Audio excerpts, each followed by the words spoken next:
All right, folks, welcome back to the channel. So I got a comment saying, hey, can you compare the 1911C, the Colt 1911C Classic, to the limited edition SE-A1? And it's funny that they asked that because I had just recently modified the Classic to look almost identical to this. And that was just, I wanted to switch things up a little bit. Caveat on this, I did not modify this gun in any way that affected the frame. I didn't grind on anything to add the beaver tail, because normally you would. Like if you notice these two, see how that one's super rounded and close to the thumb safety, and this one's still has the full tang. This is a Wilson Combat drop-in beaver tail. It's a Wilson Combat Commander ring hammer, and this is a Fusion Firearms, like slightly extended. I really like this thumb safety. It is because it's not huge either way. It kind of is like the stub safety from the original 1911 that this one has, but with just a little bit extra right there. So it's pretty cool. So it's funny that they mentioned that, because I just recently did this and I said, yeah, I'll do that.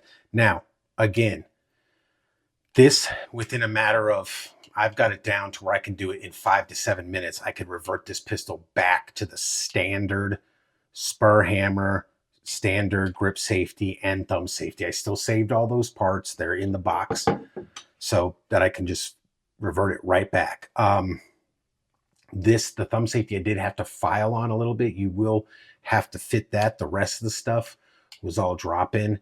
And I want to say it was probably, now don't quote me on this, but after you add this stuff up, extra $150. So that's something you have to take into account. But the reason I said that, it's good that that comment came out, because now I can get as close to a comparison as possible. So after all was said and done, I want to say this pistol was like $889, $890, somewhere $899, somewhere around there. Just call it $900. Then after transfer fee and everything else, it was over $1,000. Not as it sits, of course, with the spur hammer and the rest of the stuff. So now after the you're over $1,000 after the modification. Let's just call it, with this stuff, let's call it $1,200, because it still has the factory grips on it and stuff like that. So for this pistol set up in this configuration, you're about $1,200. Okay. And again, Wilson Combat spur hammer, Wilson Combat dropped in beaver tail, and the Fusion Firearms thumb safety. Now, this one, and like I said, look at them, they're very similar, minus the roll marks. The roll marks in the limited edition are different. The thumb safety, the stud thumb safety, the standard one, that comes on a regular 1911. This is an early style thumb safety, and this gun is completely factory. I want to say this was about $1,400, somewhere around there after it was all said and done. So what do you get for the extra $200 if you were to convert this one? Well, you get real Novak sights. Okay, you get a brass bead front sight. This one has just the regular standard. They're not GI sights. They're a little bit better than that, but they're standard sights. Okay, you get the unique roll mark, the older style roll mark with the Colt in the middle, but this one has Colt in the middle too, or on the end, I should say. It says Colt in the middle.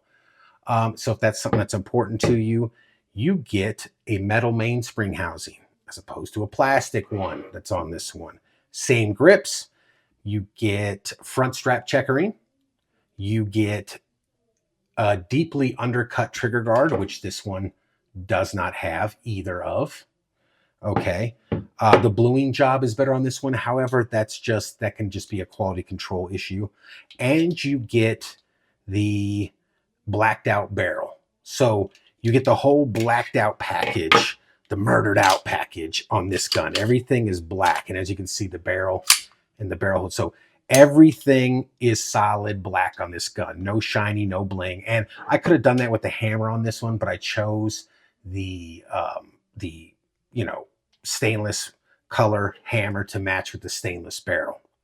You both get short triggers, same mag release on that. You do get the, now this one does not have a lower, so the flare is the same. You do get the lowered and relieved ejection port on both of them. And where they relieve it is in the front right here. They make out a little relief cut. They don't have the flare though. So neither one of them have the flare, but they both are lowered and are relieved. Also, they both have the vertical slide serrations as opposed to the angled ones. So that's how they're similar. Now, the question is, which one would I choose? I would choose limited edition. Just because for all the extra stuff you get, like the metal mainspring housing, this companies can charge $200 just to do this by itself. The whole murdered out package, the Novak sights, the black barrel, the fact that it was limited to 5,000 pieces, which might not matter now. And it sounds like it's a lot. And it is, because some guns are limited to 500 pieces. But in 5 to 10 years, this gun's going to be astronomically expensive.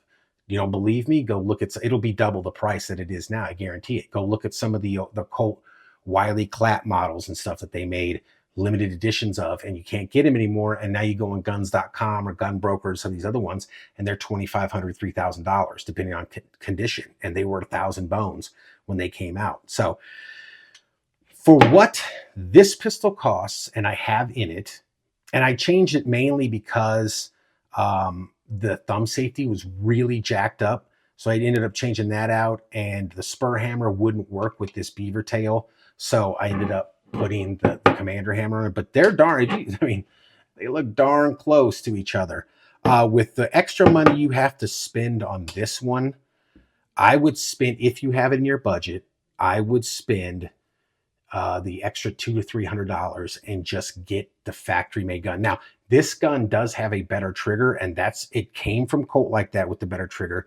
This one kind of has a doo-doo trigger, although the more you shoot it, I'm sure it's going to work in and get better. But if I had to choose one, I would choose the limited edition, even though you could pick this one up for probably, I want to say it was $400 cheaper. But then again, when you throw in all the extras, and that's not even changing out the plastic mainspring housing, it's still got the standard sights, which are okay. They're usable. It's still got the plastic mainspring housing, the no undercut, all these extras that this one comes with, I believe are worth the extra $200 to $300. But I just want to, before we finish the video, I just want to throw a little tiny caveat in there. Look at, this is, again, the Wilson Combat drop-in beaver tail, and it's fit pretty good. It's not, there's a little bit of a gap there, but it's not bad. Now, a little side note, these Wilson Combat beaver tails, okay, they are all cut for Colts. So if you're using it on a TSOS, a Springfield Armory, if you're using it on a different model, make sure that the frame is a Colt cut, because these tangs are different depending on the gun and the manufacturer. So they won't fit right. Some of them will be big, wide gaps in there on other manufacturers' guns. Ask me how I know. So that one actually it's not the greatest, and it's not a full blended one, but it's workable and it's not too bad. The gap there is just enough to let it work back and forth. And then this hammer, Wilson Combat parts are fantastic. So there it is, guys. There's the comparison to the person that asked. I would go, personally, I would spend the extra money and get the limited edition.